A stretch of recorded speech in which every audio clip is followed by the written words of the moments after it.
பண்ணையெல்லாம் பொன் கொழிக்க செய்திடுவோம், அதில் பன்மடங்கு உற்பத்தியை பெருக்கிடுவோம்.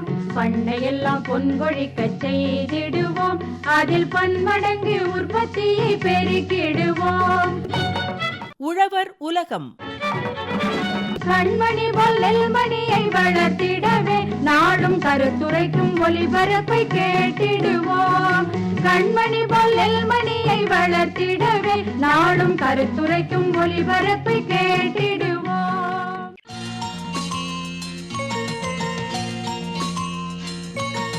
கூட்டுறவே நாட்டுயர்வு. கூட்டுறவே நாட்டுயர்வு. கூட்டுறவே நாட்டுயர்வு.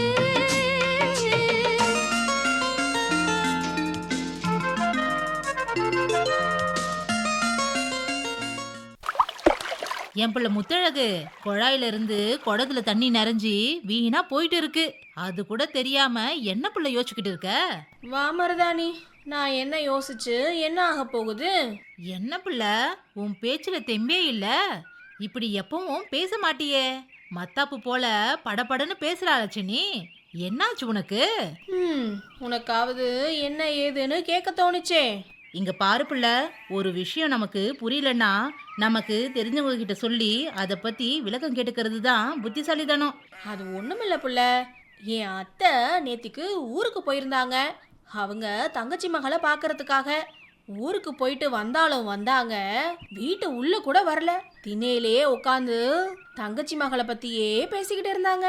ஏன் பிள்ளை, இது நல்ல விஷயம் தானே. இதுல உனக்கு என்ன மனசு கஷ்டம் வந்தது? பேசுறவங்க சாடமாடையா எண்ணெயில குத்தம் சொல்லி பேசுறாங்க. அப்படி என்ன சொன்னாங்க உங்க அத்தை? சொல்லு பிள்ளை. அவங்க தங்கச்சி மக புதுசா தைய கடை ஆரம்பிச்சிருக்காங்களாம். கடையில 2 பேரை வேற வேலைக்கு வச்சிருக்காங்களாம். ஊர்ல இருக்கிற எல்லாரும் அவங்க கிட்ட தான் துணி தைக்க கொடுக்கறாங்கன்னு சொல்லிக்கிட்டு இருக்கிறாங்க. இது மூலமா அவங்களுக்கு நல்ல வருமானமா. குடும்பத்து செலவெல்லாம் இப்ப வள்ளி தான் பாக்குறாளாம். ஆனா இங்க என் மவன் ஒத்தால கஷ்டப்பட்டுட்டு இருக்கான்.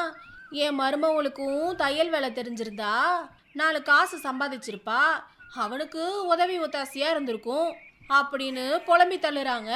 இப்ப சொல்லு புள்ள, என் அமைதிக்கு காரணம் இதுதான். அடடா, இதுக்கா நீ கவலைப்படுற? இன்னைய காலகட்டத்துல ஒருத்தர் வருமானத்தை வச்சு குடும்பம் நடத்துறது கொஞ்சம் சிரமம் தான் புள்ள. அதனால நீயும் சுயமா தொழில் தொடங்கி அது மூலமா 4 காசு பார்த்தா அது உனக்கும் தன்னம்பிக்கை கொடுக்கும் புள்ள. எனக்குமே சுயமா தொழில் தொடங்கணும்னு ரொம்ப நாளாவே ஒரு எண்ணம் இருந்துகிட்டே இருக்கு. ஆனா அதுக்கான வழிதான் என்ன ஏதுன்னு தெரியல. இங்க பாரு முத்தழகு, முயற்சியும் தன்னம்பிக்கையும் இருந்தா போதும். நமக்கு உதவி செய்ய நம்ம ஊரு கூட்டுறவு சங்கம் இருக்கு. என்ன மருதாணி சொல்ற? கூட்டுறவு சங்கமா? ஆமா பிள்ளை, அதுல சுயமா தொழில் தொடங்கி முன்னேற நினைக்கிறவங்களுக்கு பல உதவி வர செய்யறாங்க. என் அண்ணன் ராசு கூட கூட்டுறவு சங்கத்துல உறுப்பினரா சேர்ந்து இன்னைக்கு விவசாய வேலையை சிறப்பா செய்யறாரு. அது மூலமா நல்ல மகசூலையும் எடுத்திருக்காரு புள்ள. மருதாணி, நீ சொல்றதை கேட்கும்போது எனக்கும் இப்பவே கூட்டுறவு சங்கத்துல உறுப்பினரா சேரணும்னு ஆர்வமா இருக்கு. என்ன அங்க கூட்டிட்டு போறியா? நிச்சயமா புள்ள, முன்னேற நினைக்கிற எல்லாருக்கும் கூட்டுறவு சங்கம் ஒரு வழிகாட்டியா இருக்கும். வா வா, போய் அவங்க சொல்ற விவரங்களை கேட்டு தெரிஞ்சுட்டு வருவோம். முத்தழகு, கூட்டுறவு சங்கத்துக்கு வந்துட்டோம். அட ஆமா புள்ள, இம்புட்டு பேர் வந்திருக்காங்களே. சரி, யாரு என்ன விவரம் சொல்ல போறாங்க? கூட்டுறவும் சமூக பொருளாதார மேம்பாடும் குறித்து கூட்டுறவாளர் காஞ்சிபுரம் டிவி சுப்பிரமணியன் அவங்க தான் வந்து விவரங்களை சொல்ல போறாங்களாம். கவனமா கேட்போம்.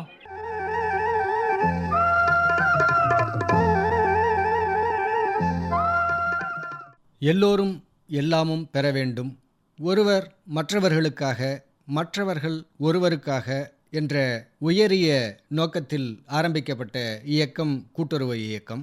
இப்போது கூட்டுறவு இயக்கத்தினுடைய சிறப்பு அம்சம் அப்படின்ட்டு நம்ம எதை சொல்லலாம்? அதனால் மக்களுக்கு கிடைக்கக்கூடிய, உறுப்பினர்களுக்கு கிடைக்கக்கூடிய பலன்கள் என்னங்க? கூட்டுறவு என்பது ஒருவரால் முடியாததை பல பேர் ஒன்று சேர்ந்து அவர்களுடைய தேவைகளை அவர்களாகவே பூர்த்தி செய்து கொள்ள ஒரு ஏற்படுத்தப்பட்ட ஒரு அமைப்பு முறை தான் கூட்டுறவு. இதுலேருந்தே தெரியும், இன்றைக்கி பார்த்தீங்கன்னா மகளிர் சுய உதவி குழுவெல்லாம் எல்லாரும் ஒன்றாக சேர்ந்து இன்றைக்கி அவங்களுடைய தேவைகளை 2 கண்களாக நினைக்கிறாங்க. ஒன்று சேமிப்பு பழக்கம் உருவாக்கப்படுகிறது, அடுத்தது அவருடைய தேவைகளை யாரிடத்திலும் போய் கேட்காமல் தங்களுடைய சொந்த காலிலேயே நின்று அவருடைய தேவைகளை பூர்த்தி செய்து கொண்டிருக்கிறார்கள். அந்த 2 வழிகளிலுமே இந்த மகளிர் சுய உதவி குழுக்கள் இன்று தமிழகத்தில் சிறப்பாக செயலாற்றி கொண்டிருக்கிறது. இப்படியாக பல தொழில்கள், அதாவது மீனவருக்கு, கல்லுடைப்போருக்கு, பிரம்பு முடிப்போர், இப்படி என்னென்ன தொழில் செய்கின்றார்களோ அவருக்கெல்லாம் ஒரு கூட்டுறவு சங்கம் அமைத்து அதன் மூலமாக அவருடைய பொருளாதார நிலையை மேம்படுத்துவதற்கு இந்த கூட்டுறவு இயக்கம் பல வகைகளில் உதவி செய்து கொண்டிருக்கிறது என்பது எல்லாருக்கும் தெரியும். இப்போது ஏழை எளிய மக்களுக்கு அந்த பொருளாதார நெருக்கடி, பண நெருக்கடியிலிருந்து இந்த கூட்டுறவு இயக்கமானது அவர்களை எவ்வாறு மீட்டு அவர்களை முன்னேற்றுகிறதுங்க? இந்த பண நெருக்கடி வரும்போதெல்லாம் அந்த ஏழை எளிய மக்கள் எங்களுடைய கூட்டுறவு வங்கியை நாடி அவர்களிடத்திலே அவர்களுக்கு என்ன தொழில் செய்கின்றார்களோ அந்த தொழிலுக்கு கடன் கேட்கிறார்கள். நாங்களும் அவர்கள் என்ன தொழில் செய்கின்றாரோ அந்த தொழிலை நேரடியாக சென்று பார்த்து இவர்களுக்கு இவ்வளவு ரூபாய் தேவைப்படுகிறது, இவற்றை நாம் கடனாக கொடுத்தால் அவர்கள் அவருடைய தொழிலையும் நல்ல வகையாக முடிப்பார்கள், அவருடைய குடும்பத்தையும் நல்ல நிலையிலே கொண்டு செல்வார்கள் என்ற ஒரு அடிப்படையிலே அவர்களை நாங்கள் நேரடியாக சென்று விசாரித்து அதன் மூலமாக அவருக்கு தொழில் கடன் வழங்குகின்றோம். அதோடு இல்லாமல் மகளிர் சுய உதவி குழுக்களை எல்லா கிராமங்களுக்கும் சென்று உறுப்பினர் கல்வி திட்டம் என்ற ஒரு திட்டத்தை செயல்படுத்தி அதன் மூலமாக இன்னென்ன வங்கிகள், இன்னென்ன சங்கங்கள், என்னென்ன வகையான கடன்களை எல்லாம் உங்களுக்கு கொடுக்க தயாராக இருக்கிறது, என்னுடைய கூட்டுறவு வங்கிகளிலே கடன் வாங்கினால் உங்களுக்கு ஏதுவாக இருக்கும், உங்களுடைய வாழ்க்கையும் சிறப்பாக அமையும் என்ற ஒரு திட்டத்தையும் நாங்கள் தினமும் எடுத்து சொல்லி வருகின்றோம். அதனுடைய அடிப்படையில் இன்று கிராம பொருளாதாரம் உயர்ந்திருக்கிறது என்பது கண்கூடு. இப்போது கூட்டுறவு சங்கங்கள், முதன்மையாக அந்த வேளாண்மை கூட்டுறவு சங்கங்கள் இருக்கிறது நம்ம எல்லாருக்கும் தெரியும். இதே போல் என்னென்ன வகையான கூட்டுறவு சங்கங்கள்லாம் தற்போது உருவாகி இருக்குது, அதன் மூலமாக எவ்வாறு மக்கள் பயனடைகிறார்கள்? இன்றைக்கி கிராமப்புறத்தில் எடுத்துக்கொண்டால் ஒவ்வொரு கிராமத்திற்கும் ஒரு தொடக்க வேளாண்மை கூட்டுறவு கடன் சங்கம் இருக்கிறது. அது முன்பெல்லாம் விவசாயிகளுக்கு மட்டும்தான் கடன் கொடுத்து வந்தது. இப்பொழுது பார்ப்போமேயானால் எல்லாரும் உறுப்பினராகலாம். முன்பெல்லாம் விவசாயிகள் மட்டும்தான் அந்த சங்கத்திலே உறுப்பினராக இருந்தார்கள். இப்போது வீட்டிலே இருக்கின்ற 18 வயது நிரம்பியவர்கள் யாராக இருந்தாலும் அந்த சங்கத்திலே உறுப்பினராக சேரலாம். உறுப்பினராக சேர்ந்த பிறகு விவசாய நிலம் இருந்தால் விவசாய கடன் பெறலாம், கறவை மாடு வைத்திருந்தால் கறவை மாட்டு லோன் வாங்கி பயன்பெறலாம். ஏதாவது அவர்கள் தொழில் செய்கின்றார்களா அதற்கு தொழிற்கடனும் நாங்கள் வழங்குகின்றோம். இப்படி ஒவ்வொரு நிலையிலும் அந்த குடும்பத்துக்கு என்னென்ன விதமான உதவிகள் செய்ய முடியுமோ அத்தனை உதவிகளையும் இன்று கிராமப்புறங்களில் இருக்கின்ற தொடக்க வேளாண்மை கூட்டுறவு கடன் சங்கங்களும், நகர கூட்டுறவு வங்கிகளும், மத்திய கூட்டுறவு வங்கிகளும் இன்றைக்கு எல்லா வசதியும் செய்து கொண்டிருக்கிறது என்பது எல்லாருக்கும் தெரிந்ததே. ஊர்ந்து செல்லும் எறும்பு கூட சேர்ந்து வாழுது, கூடு கட்டி தேனி எல்லாம் கூடி வாழுது. ஊர்ந்து செல்லும் எறும்பு கூட சேர்ந்து வாழுது, கூடு கட்டி தேனி எல்லாம் கூடி வாழுது. ஒற்றுமையில் தான் உலக சக்தி பிறக்குது, பட்ட துன்பங்கள் நம்மை விட்டு போகுது. இதனை மறந்து மனிதன் மட்டும் தனித்து வாழ்வதோ? ஊர்ந்து செல்லும் ஊர்ந்து செல்லும் எறும்பு கூட சேர்ந்து வாழுது, கூடு கட்டி தேனி எல்லாம் கூடி வாழுது, இங்கே கூடி வாழுது. ஊர்ந்து செல்லும் எறும்பு கூட சேர்ந்து வாழுது, கூடு கட்டி தேனி எல்லாம் கூடி வாழுது.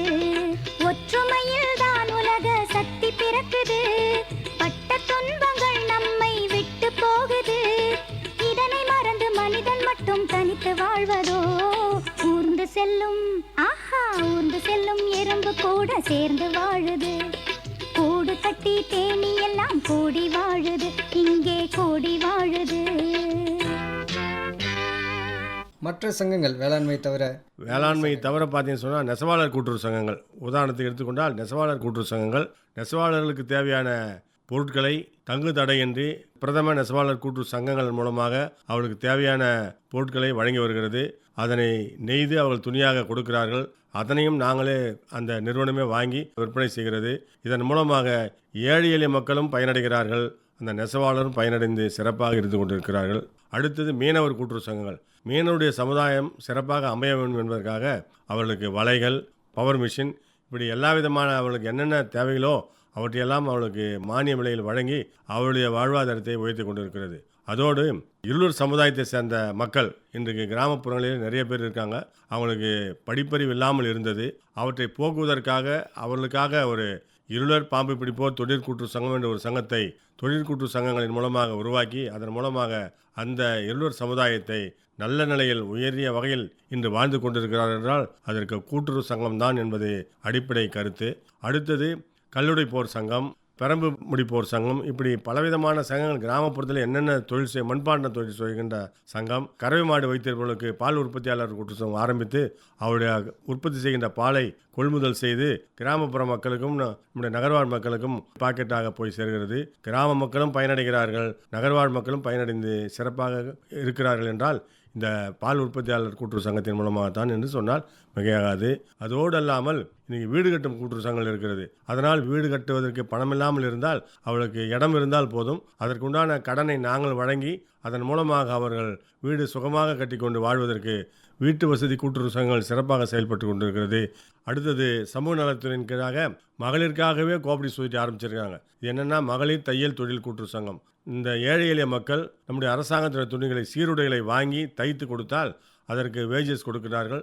அந்த வேஜஸை வைத்து அந்த மகளிர் அவருடைய குழந்தைகளை நன்றாக படிக்க வைத்து இன்றைக்கி நல்ல நிலையில் இருக்கிறார்கள் என்றால் அதற்கு அந்த மகளிர் தையல் தொழில் கூட்டுறவு சங்கம் தான்.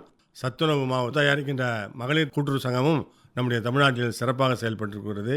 இப்போ ஒரு கூட்டுறவு சங்கம் ஒரு ஊரில் ஒரு இடத்துல ஆரம்பிக்கணும்னா யாரெல்லாம் ஆரம்பிக்கலாம், அது எப்படி ஆரம்பிக்கணும், அதற்கான வழிமுறைகள் என்னங்க? ஒரு கூட்டுறவு சங்கம் ஆரம்பிக்கணும்னு சொன்னால் ஒரு கிராமத்தில் உதாரணத்துக்கு பால் உற்பத்தியாளர் சங்கத்தை எடுத்துக்கொள்வோம். பால் உற்பத்தியாளர் கூட்டுறவு சங்கம் ஆரம்பிக்கணும்னு சொன்னால் அந்த கிராமத்தில் எல்லாருக்கும் கறவை மாடு வைத்திருக்கணும். கறவை மாடு வைத்திருந்தால் அவள் பால் கறந்து இப்போ அவளுக்கு நல்ல விலை கிடைக்கணும், போனஸ் கிடைக்கணும், எல்லாமே கிடைக்கணும்னு சொன்னதுனால ஒரு கோஆபரேட்டிவ் சொசைட்டியாக அவங்களுக்குள்ளாக ஆரம்பிக்கிறாங்க. இதற்கு துணைப்பதிவாளர் பால்வளம் என்ற ஒரு அதிகாரி இருக்கின்றார். அவளிடத்திலே மனு செய்ய வேண்டும். உறுப்பினர்கள் 25 பேர் ஒன்றாக இணைந்து அவருடைய பங்குத் தொகையை மத்திய கூட்டுறவு வங்கியிலே இர்சால் செய்ய வேண்டும். ஒரு படிவத்தை எழுதி அந்த துணைப்பதிவாளர் பால்வளம் என்ற ஒரு அதிகாரிக்கு அனுப்பினால் அவர் அதன் மீது அறிவிப்பு எடுத்து முதுநிலை ஆய்வாளர் பால்வளம் என்று ஒரு இருக்கிறார், அவரை அந்த ஊருக்கு அனுப்பி அவர் விசாரித்து அந்த உறுப்பினர்கள் எல்லாருக்கும் கறவை மாடு இருக்கிறதா, இவ்வளவு மாடு பால் கறக்கிறதா, ஒரு வேளைக்கு எவ்வளவு பால் கறக்கிறது, இதையெல்லாம் கணக்கிட்டு இந்த கிராமத்திற்கு பால் உற்பத்தியாளர் சங்கத்தை அமைத்து தர அவர் ஒப்புதல் அளிக்கிறார். அந்த ஒப்புதலின் அடிப்படையில் நம்முடைய துணைப்பதிவாளர் பால்வளம் அந்த சங்கத்திற்கு பதிவு செய்து கொடுக்கிறார். பதிவு செய்த பிறகு உறுப்பினரிடத்திலிருந்து 110 ரூபாய் ஒவ்வொரு உறுப்பினரிடத்திலும் பங்குத் தொகையாக 110 ரூபாய் வசூல் செய்து அதனை மத்திய கூட்டுறவு வங்கியிலே இட்டு வைக்கிறார்கள். அதன் பிறகு ஒரு 6 மாத காலம் 1 வருட காலம் ஆன பிறகு அந்த மத்திய கூட்டுறவு வங்கியின் மூலமாகவே அந்த கறவை மாடு ஒன்று வைத்திருப்பவர்களுக்கு இன்னொரு கறவை மாடு, ஏனென்றால் கறவை மாடு என்பது 1 வருட காலம் கறக்கும், அப்புறம் நின்றுடும். அதனால் அந்த உற்பத்தியாளருக்கு பணம் தேவைப்பட வாய்ப்பு இருக்கிறது. அதனால் அந்த மத்திய கூட்டுறவு வங்கியானது மறுபடியும் அவர்களுக்கு கடன் கொடுத்து இன்னொரு மாடு பிடித்து அதன் மூலமாக அவர் கறவை மாடு வைத்தால் அவருக்கு ரொட்டேஷனாக 365 நாளும் கறவை கறந்து அந்த சங்கத்திற்கு ஊற்றுவார். அதன் மூலமாக அந்த பால் கொள்முதல் செய்யப்பட்டு பால் குளிரூட்டும் நிலையத்திற்கு அனுப்பி அதனை நம்முடைய சோழிங்கநல்லூர் பால் ஒன்றியத்திற்கு அனுப்பப்பட்டு அது பதப்படுத்தப்பட்டு மறுபடியும் மறுநாள் நம்முடைய கிராம மக்களுக்கும் நகர்வாழ் மக்களுக்கும் அனுப்பப்படுகிறது. சங்கமே கூட்டுறவு சங்கமே, சங்கமே நாட்டுயர்வின் அங்கமே, உழைப்பவர் வாழ்வினிலே ஒளியேற்றிடும் திருவிளக்கே, உரிமைகள் நாம் பெறவே குரல் கொடுத்திடும் ஓர் அமைப்பே, வேதங்கள் ஏதும் இல்லை இங்கு பிரிவுக்கு வழியும் இல்லை, சங்கமே கூட்டுறவு சங்கமே, சங்கமே நாட்டுயர்வின் அங்கமே.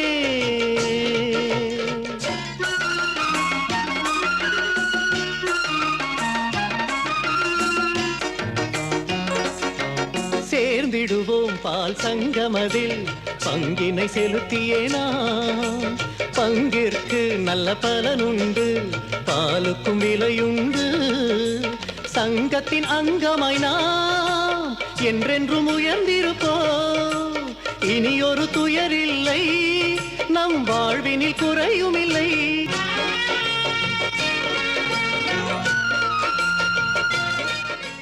இப்போ உறுப்பினர்களுக்கும் மற்ற பொதுமக்களுக்கும் எப்படி இந்த கடன்கள்லாம் வழங்கப்படுது, அதற்கான வட்டி விகிதங்கள்லாம் எப்படிங்க? கிராமப்புறங்களில் இருக்கின்ற தொடக்க வேளாண்மை கூட்டு கடன் சங்கங்கள் முதலாவதாக வருவது விவசாய கடன். அந்த விவசாயி எத்தனை ஏக்கரா வைத்திருக்கிறாரோ அந்த ஏக்கராவுக்கு ஏற்றார் போல் இன்றைக்கி பார்த்தீங்கன்னா ஒரு ஏக்கராவுக்கு 35,000 36,000 ரூபாய் கடன் கொடுக்குறோம். இதில் ரொக்க பகுதியாகவும் மருந்தாகவும் தருகப்படுகிறது. அந்த உரத்தையும் நாங்களே கொடுக்குறோம், விதை நெல்லும் நாங்களே கொடுக்குறோம். அந்த விவசாயி அதனை வாங்கி சென்று பயிர் வச்சு காலகாலத்தில் திருப்பி செலுத்தி விட்டாரானால் அவரிடத்தில் ஒரு பைசா கூட வட்டி வாங்காமல் நாங்கள் வசூல் பணி செய்து கொண்டிருக்கிறோம். அந்த வட்டி விகிதத்தை தமிழக அரசே அவர்களுக்கு வழங்கி வருகிறது. இதனால் விவசாயிகள் உற்சாகம் அடைந்து நிறைய பேர் நம்முடைய கூட்டுறவு வங்கியிலே கடன் வாங்கி விவசாயம் செய்து இன்றைக்கி அதிக மகசூல் பெற்று நல்ல நிலைக்கு வருகிறார்கள் என்றால் அதற்கு நம்முடைய கூட்டுறவு சங்கங்கள் தான் அவர்களுக்கு நிறைய விவசாயிகள் கொடுத்து அதன் மூலமாக அதிக மகசூல் பெறுவதற்கு வாய்ப்பு இருக்கிறது. அடுத்தாற்போல் விவசாயிகளுக்கு அடுத்தது நகைக்கடன் வசதியும் நாங்கள் கூட்டுறவு வங்கிகளின் மூலமாக எல்லாருக்கும் கொடுத்து வருகின்றோம். அதற்கு மிக மிக குறைந்த வட்டியாக தான் நாங்கள் வசூலிக்கப்படுகிறோம். அதாவது 9லிருந்து 10% நம்முடைய கூட்டுறவு வங்கிகள் மூலமாக நகைக்கடன் வழங்கப்பட்டு வருகிறது என்பது எல்லாருக்கும் தெரியும். இதோடு அல்லாமல் மகளிர் சுய உதவி குழுக்களுக்கு அந்த கிராமத்தில் இருக்கின்ற மகளிர் சுய உதவி குழுக்கள் எல்லாம் ஒன்றாக இணைந்தார்கள். அவர்களுக்கும் நாங்கள் கடன் கொடுக்கின்றோம். 1 லட்சம் 2 லட்சம் கொடுத்து இன்னைக்கு 25 லட்சம் ரூபாய் வரையும் அந்த மகளிர் சுய உதவி கடன் கொடுக்குறோம். ஒவ்வொரு மகளிரும் 1 லட்சம் ரூபாய் வாங்கி போயிட்டு அவர்கள் கறவை மாடு பிடித்து பால் உற்பத்தியை அதிகரிக்கிறார்கள் அல்லது பெட்டிக்கடை வைக்கிறார்கள். அவர்களுக்குள்ளாக ஒரு சில்லறை அங்காடி வைக்கிறார்கள். இப்படி பல வகைகளிலே அவர்கள் அந்த ஊருக்கும் நல்லது செய்கிறாங்க. அவங்களுடைய குடும்பத்து தேவையும் அவங்க பூர்த்தி செய்துக்கிறாங்க. இதற்கும் நம்முடைய கூட்டுறவு வங்கிகள் அவருக்கு மகளிர் சுய உதவி கடன் கொடுக்குறாங்க. இதற்கு வட்டி வீதம் பார்த்தீங்கன்னா ₹1 வட்டி, குறைந்த வட்டியில் தான் நாங்கள் கடன் கொடுக்குறோம். இது இல்லாமல் மாற்றுத்திறனாளிகளுக்கு கடன் கொடுக்குறோம். கிராமப்புறங்களில் மாற்றுத்திறனாளிகள் யாராவது இருந்தால் அவங்கள தேர்வு செஞ்சு அவனால் எந்த தொழிலும் செய்ய முடியாது, உட்கார்ந்து இருந்தபடியே செய்ய முடியும். உட்கார்ந்து இருந்தபடியே பெட்டி கடை வைக்கிறதுக்கு, சைக்கிள் கடை வைக்கிறதுக்கு, இப்படி என்ன அவங்களுக்கு தொழில் செய்யணும்னு நினைக்கிறாங்களோ அவங்களுக்கு ₹25,000 முதல்ல கடன் கொடுக்குறோம். இதற்கு அவங்களுக்கு வட்டியே அறவே கிடையாது. காலகாலத்தில் திருப்பி செலுத்தினால் அந்த மாற்றுத்திறனாளிகளுக்கு அறவே வட்டி கிடையாது. இதனையும் நாங்கள் வழங்குகின்றோம். இது இல்லாமல் மகளிர் சிறுவணிக கடன் என்ற ஒரு திட்டத்தை தமிழக அரசு உருவாக்கியது. இந்த மகளிர் சிறுவணிக கடன் திட்டத்தினுடைய அடிப்படை நோக்கம் என்னன்னா, கிராமப்புறத்தில் இருக்கின்ற நகர்ப்புறத்தில் இருக்கின்ற சிறு வியாபாரிகள், தினந்தோறும் வியாபாரம் செய்கின்றவர்கள் நோக்கத்திற்காகத்தான் அவளையாம் கண்டெடுத்து அவர்களுக்கு நாங்கள் வங்கிகளின் மூலமாக அந்த மகளிர் சிறுவணிக கடன் என்ற ஒரு திட்டத்தை அறிமுகப்படுத்தி அதன் மூலமாக முதல்ல 2,000 கொடுத்தோம், இன்றைக்கி 10,000 கொடுத்தோம், இன்றைக்கி 25,000, ₹50,000 இன்றைக்கி கொடுக்குறோம். ஒரு மகளிர் சிறுவணி கடனுக்கு ₹50,000 கடன் கொடுக்குறோம். அந்த கடன் 6 மாத காலத்திற்கு அவங்க திருப்பி செலுத்தணும். திருப்பி செலுத்தின பிறகு மறுபடியும் வாங்கிக்கலாம். இதற்கும் வட்டி வீதம் பார்த்தீங்கன்னா ₹1 வட்டி தான், மிக குறைந்த வட்டி தான். இதில் நிறைய மகளிர் கிராமப்புறத்தில் ஆனாலும் நிறைய இந்த வியாபாரம் செய்கின்ற மகளிர் எங்ககிட்ட கடன் வாங்குறாங்க, உடனே கட்டுறாங்க. ரீபேயிங் ஒழுங்காக இருக்கிறது. ரீபேயிங் என்பது எந்த தங்கு தடையுமின்றி முன்னதாகவே வந்து செலுத்தி வர்றாங்க, மறுபடியும் வந்து கடன் வாங்கிக்கிறாங்க. இந்த டிரான்சாக்ஷன் இருக்கிறதுனால மகளுடைய வாழ்வாதாரம், அவருடைய குடும்பம் சிறப்பாக இருக்கிறது என்று எங்களுக்கு சொல்கிறார்கள். இப்போ கிராமப்புறமாகட்டும் நகர்ப்புறமாகட்டும் அந்தந்த பகுதிக்கு தேவைக்கேற்ப அந்தந்த பகுதியில் வசிக்கக்கூடிய மக்களின் தேவைக்கேற்ப அந்த கூட்டுறவு சங்கங்கள் என்ன தேவையோ, உதாரணத்துக்கு வேளாண்மைக்கு ஒரு இயந்திரம் தேவைப்படுது அப்படின்னா அதை எடுத்து வாடகைக்கு விடலாம். அந்த மாதிரி என்னென்ன செயல்பாடுகள்லாம் இருக்குங்க? இன்றைக்கி எல்லா தொடக்க வேளாண்மை கூட்டுறவு நிதி பெற்றிருக்கின்ற சங்கங்கள், நல்ல லாபகரமாக இருக்கின்ற சங்கங்கள் அத்தனையுமே விவசாயிகளுக்கு தேவையான டிராக்டர் வாங்கியிருக்காங்க, ஜேசிபி, அப்புறம் வந்து மருந்தடிக்கிற இயந்திரம், இப்படி உபகரணங்கள் என்னென்ன வேணுமோ. நீங்கள் பார்த்தீங்கன்னா இந்த கலக்கா உடைக்கிறதுக்கு, அப்புறம் இந்த பயிர் வகைகளை தேர்ந்தெடுக்கிறதுலாம் கூட இயந்திரம் வந்திருக்குது. இப்போ அதெல்லாம் கூட நம்முடைய கிராமப்புறத்தில் வாங்கி 1 மணி நேரத்துக்கு எவ்வளோ ரூபான்னு கொடுத்தா அவங்க எடுத்து பயிரை தனியாக்கிறாங்க, இது பண்ணிக்கிறாங்க. தானிய ஈட்டு கடனும் வழங்குகிறது. விவசாயிகள் செய்த நெல்லை உடனடியாக விற்றால் ரொம்ப விலை குறைவாக செல்கிறது என்று சொல்கிறார்கள். அதற்காக நல்ல விலை வர வரைக்கும் வச்சிருக்கணும். அதற்கு அவர் வீட்டில் இடம் இல்லாததுனால எங்களுடைய கூட்டுறவு வங்கிகளே தானிய சேமிப்பு கிடங்கு கட்டி வைத்திருக்கிறோம். அந்த சேமிப்பு கிடங்களை எடுத்தாந்து அவங்க வச்சாங்கன்னா அதை பாதுகாத்து நல்ல விலை வர வரைக்கும் நாங்கள் வச்சிருந்து நல்ல விலை வரும்போது அது விற்று கொடுக்குறோம். தகவல் தொழில்நுட்பம் அப்படிங்கிறது வேகமாக வளர்ந்து கொண்டு இருக்குது. அதனால் இந்த மின்னணு சாதனங்கள் மூலமாகவும் இப்போது கம்ப்யூட்டர்லாம் இருக்குது. அந்த மாதிரியான அந்த சேவைகள், சேவை மையங்கள் அப்படின்லாம் இருக்குது இல்லைங்களா? அந்த மாதிரி அந்த ஒரு கிராமப்புறமாகட்டும் நகர்ப்புறமாகட்டும் அவர்களுக்கு வந்து ஏதாவது சான்றிதழ் வேணும், இப்போது ஆதார் கார்டு வேணும், இந்த மாதிரியான ஒரு சேவைகள்லாம் என்னென்ன சேவைகள் அதுக்கு வழங்கப்படுதுங்க? எல்லா கிராமங்களிலும் எல்லா தொடக்க வேளாண்மை கூட்டு கடன் சங்கத்தின் மூலமாகவும் சேவை மையம் ஆரம்பித்து அதன் மூலமாக கிராமப்புறத்தில் இருக்கின்ற ஏழை எளிய மக்கள், மாணவர்கள், கடன் வாங்குகின்ற உறுப்பினர்கள் யாராக இருந்தாலும் சிட்டாடங்கள் வாங்க வேண்டும் என்றாலும் எங்கும் செல்ல வேண்டிய அவசியமே கிடையாது. எங்களை நாடி எங்களிடத்தில் வந்தால் அந்த சான்றிதழ்களை உடனே நாங்கள் வாங்கி கொடுக்க தயாராக இருக்கின்றோம். அதற்கு ₹60 கட்டணம், குறைவான விலை. அவங்க வெளியூர் செல்ல வேண்டியதே இல்லை, ஊரிலேயே நாங்கள் கொடுக்கின்றோம். இப்படி பிறப்புச் சான்றிதழ், இப்போ பார்த்தீங்கன்னா ரயில்வே டிக்கெட்டு கூட நாங்கள் கொடுக்குறோம், இபி பில்லு கட்டி கொடுக்குறோம். அவங்களுக்கு என்னென்ன உதவி வெளியில் போகக்கூடாது, அவங்க நம்ம ஊர்லேயே நம்ம மக்களுக்கு சேவை செய்யணுன்ற அடிப்படையில் தான், சேவை மனப்பான்மையோடு தான் இந்த சேவை சேவை மையம் என்ற ஒரு திட்டத்தை துவக்கி அதன் மூலமாக அந்த கிராமப்புற மக்களுக்கு என்னென்ன உதவிகள் வேண்டுமானாலும் அவற்றை நாங்கள் உடனே தயார் செய்து வழங்குகின்றோம். இதனால் எங்களுக்கு சங்கத்துக்கும் நல்ல ஒரு பேர் கிடைக்கிறது. அந்த உறுப்பினர்களும் நாங்கள் வெளியூர் செல்லாமல் அலைச்சல் இல்லாமல் நாங்கள் இங்கேயே வாங்கிக்கிறோம் என்ற ஒரு எண்ணம் அவங்களுக்கும் கிரியேட் ஆகுது. கூட்டுறவு தீபம் ஏற்றிடுவோம், நல்ல கொள்கையினை போற்றிடுவோம், நாட்டிற்கு சேவையாற்றிடுவோம், புகழ் நானிலம் எங்கும் சாற்றிடுவோம். கூட்டுறவு தீபம் ஏற்றிடுவோம், நல்ல கொள்கையினை போற்றிடுவோம், நாட்டிற்கு சேவையாற்றிடுவோம், புகழ் நானிலம் எங்கும் சாற்றிடுவோம்.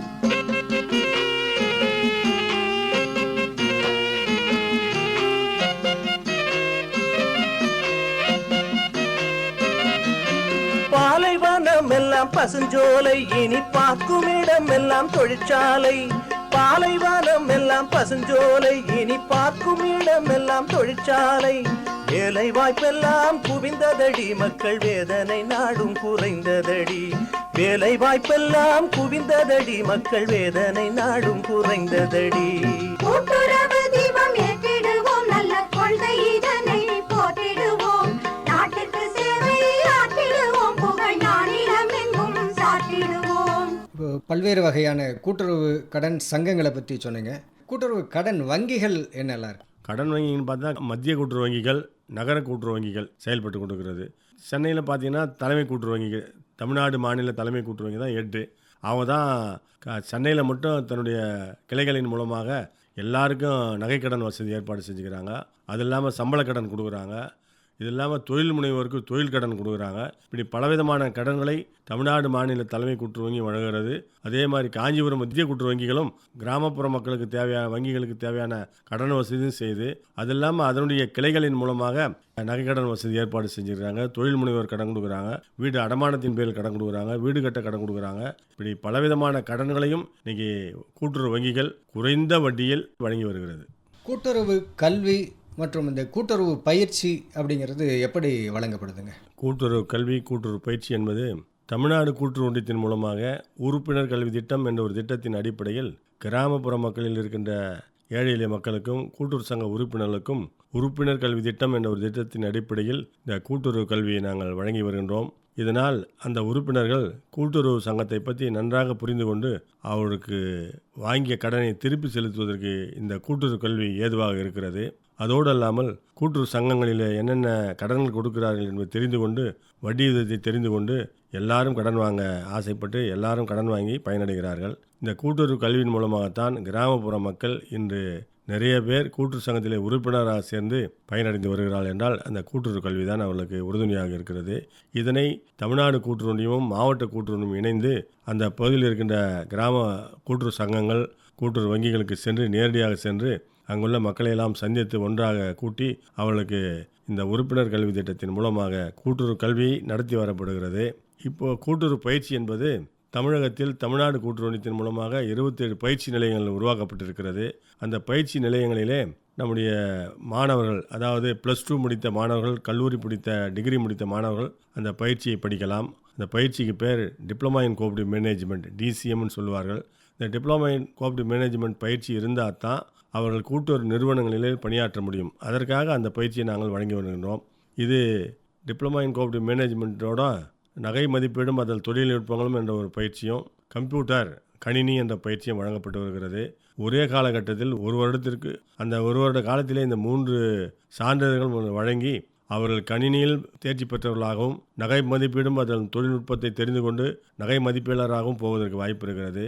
ஆக எல்லா விதத்திலும் அந்த பயிற்சியாளர் அவருடைய இந்த பயிற்சி முடித்த பிறகு அந்த நிறுவனங்களிலே சேர்ந்து பணியாற்ற வாய்ப்பு இருக்கிறது. அதற்கு இந்த பயிற்சி உதவிகரமாக இருக்கிறது. அதோடு அல்லாமல் மாதவரத்தில் ஒரு பயிற்சி அஸ்தி என்று ஒரு சொல்கிறாங்க, அது தமிழ்நாடு மாநில தலைமை கூட்டுறவு வங்கியின் மூலமாக ஏற்பாடு செஞ்சுக்கிறாங்க.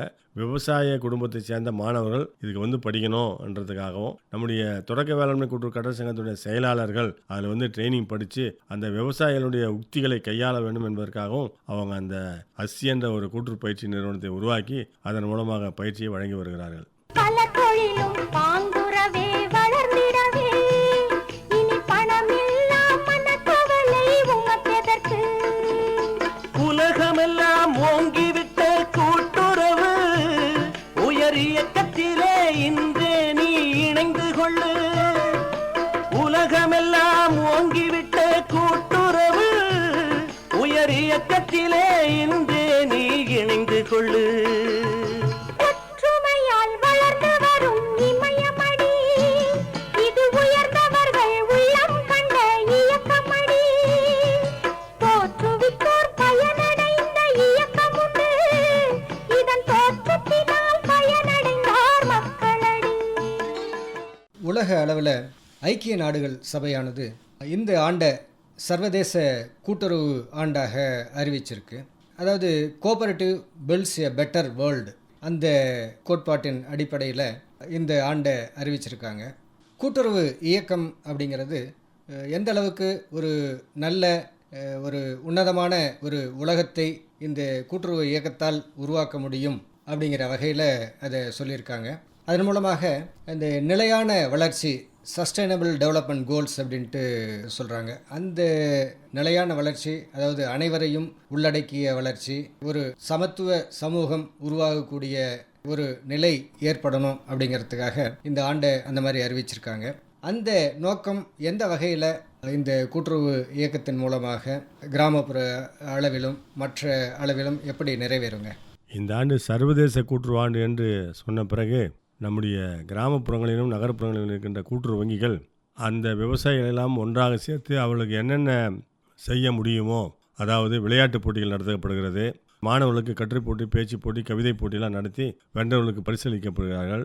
அதோடு இல்லாமல் பள்ளிக்கூடங்கள், ஸ்கூல்லாம் இருக்குது பாருங்கள், அந்த ஸ்கூலுங்களில் வந்து மரம் நடு விழா ஏற்பாடு செஞ்சு அதன் மூலமாக மரம் நட்டு அந்த குழந்தைகளுக்கு மரம் இருந்தால் தான் நிழலை தரும், நல்ல வளர்ச்சி அடையும் என்ற ஒரு நிலையை அவங்களுக்கு எடுத்து சொல்கிறோம். இளைஞர் ஈர்ப்பு முகாம் என்ற ஒரு திட்டத்தின் மூலமாக அந்த கல்லூரி மாணவர்களுக்கும் நம்முடைய +1 +2 மாணவர்களுக்கும் இந்த சர்வதேச கூட்டுறவு ஆண்டை முன்னிட்டு கூட்டுறவு கல்வி பற்றிய அவளுக்கு இளைஞர் ஈர்ப்பு முகாம் என்ற ஒரு திட்டத்தின் அடிப்படையில் நடத்தி வருகின்றோம். இதன் மூலமாக அந்த மாணவர்கள் கூட்டுறவின் இந்த காலகட்டத்திலே தெரிந்து கொண்டு கல்லூரியை விட்டு சென்ற பிறகோ அல்லது ஸ்கூல் விட்டு சென்ற பிறகோ 18 வயதை நிரம்பிவிட்டால் நாமளும் ஒரு கோஆபரேட்டிவ் சொசைட்டியில் மெம்பராக சேர்ந்து அதன் மூலமாக நம்முடைய குடும்பத்துக்கு தேவையான வசதிகளை நாம் பெற்றுக்கொள்ளலாம் என்ற ஒரு நிலை சொல்லப்பட்டிருக்கிறது. அதனை நாம் சேர்ந்து செய்யலாம் என்ற ஒரு எண்ணம் அவளுக்கு உருவாகுகிறது. அதனால் நிலையான நீடித்த வளர்ச்சி உலக அளவில் வருவதற்கு இந்த கூட்டுறவு இயக்கம் உறுதுணையாக இருக்கும் அப்படிங்கிறதுல ஐயமில்லை. கூட்டுறவு சிறந்த வழி இதுதான். பொதுமக்களுக்கு அவர்கள் வாழ்க்கையில் முன்னேற்றம் அடைவதற்கு ஒரு சிறந்த சாதனம் கூட்டுறவு தான் என்பது எல்லாரிடத்திலும் சொல்லப்படுகிறது. அதனையும் மக்கள் நம்பி எல்லாரும் கூட்டுறவில் ஒன்றாக இணைந்து பயனடைந்து கொண்டிருக்கிறார்கள். என்ன முத்தழகு, கூட்டுறவும் சமூக பொருளாதார மேம்பாடும் குறித்து கூட்டுறவாளர் காஞ்சிபுரம் டிவி சுப்பிரமணியன் அவங்க சொன்ன விவரங்களை கேட்டியா? மருதாணி, இம்புட்டு நாளா இந்த விவரம் எதுவும் எனக்கு தெரியாமல இருந்திருக்கு. கூட்டுறவு சங்கம் மூலமா கிடைக்கிற வாய்ப்புகளை நான் என்னைக்கோல பயன்படுத்திருப்பேன். அதனால என்ன, இப்பதான் விவரம் தெரிஞ்சிடுச்சுல்ல. நீ இப்பவே இதுல உறுப்பினரா சேர்ந்து இந்த சங்கத்தோட முழு சேவையையும் நீ பயன்படுத்திக்கணும். நிச்சயமா மருதாணி, வழிகாட்ட இவங்க கை கொடுக்கும் போது அதை பயன்படுத்தி முன்னுக்கு வர்றது தானே புத்திசாலித்தனம். ஆமா பிள்ளை, நீ சொல்றதும் சரிதான். கூட்டுறவு சங்கங்கிறதே ஒற்றுமைக்கான இடம் தானே. மருதாணி, அப்ப நம்ம புறப்படலாமா? புறப்படுவோம் முத்தழகு. இந்த தகவல்களை நமக்கு தெரிஞ்சவங்க கிட்டையும் நாம எடுத்து சொல்லுவோம். அது அவங்களுக்கும் பயனுள்ளதா இருக்கும். வா பிள்ளை, போவோம். பண்டையெல்லாம் பொன் கொழிக்க செய்திடுவோம், அதில் பன்மடங்கு உற்பத்தியை பெருக்கிடுவோம். அமைப்பில் உதவி டி. துர்கா. கண்மணி போல் நெல்மணியை வளர்த்திடவே நாடும் கருத்துரைக்கும் ஒலிபரப்பை கேட்டிடுவோம். அமைப்பு எஸ். முருகேசன். உண்ணும் பொருள் அத்தனையும் விளைத்திடுவோம், நித்தம் உழைப்பால் நில மகளை வணங்கிடுவோம். இத்துடன் இன்றைய உழவர் உலகம் நிகழ்ச்சி நிறைவடைகிறது. பொட்டலையும் பூம்பொழிலாய் திருத்திடுவோம், அதற்கு புத்தம் புது முறைகளையும் புகுத்திடுவோம். பட்டி தொட்டி சொர்க்கமாக பாடுபட்டே நம் பாரத சமுதாயத்தை உயர்த்திடுவோம்.